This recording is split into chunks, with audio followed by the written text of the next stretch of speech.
Bentrovati al meteo. Tempo in prevalenza buono sul Triveneto, ma permane una certa instabilità su alcuni settori. Vediamo in quali. Sul Veneto tornerà ad essere per lo più soleggiato ovunque, il cielo infatti si presenterà poco o parzialmente nuvoloso. Più nubi, specie dal pomeriggio sul Bellunese, dove sarà anche possibile qualche debole piovasco a carattere sparso. Temperature minime tra 5 e 7 gradi, massime primaverili tra 11 e 18 gradi circa. Spostiamoci ora sul Friuli Venezia Giulia. Anche qui prevalgono condizioni di tempo stabile e soleggiato, salvo per una maggiore nuvolosità sui settori alpini, dove non si esclude anche qualche precipitazione, ma in esaurimento col passare delle ore. Temperature minime tra 6 e 10 gradi, massime piuttosto gradevoli, oscillanti invece tra 13 e 15 gradi.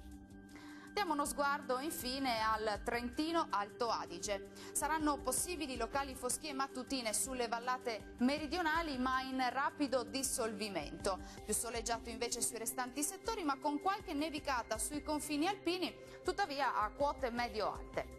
Temperature minime sui 6 gradi, le massime invece si attesteranno intorno ai 13 gradi circa. Dal meteo di Antenna 3 per ora è tutto, arrivederci al prossimo aggiornamento.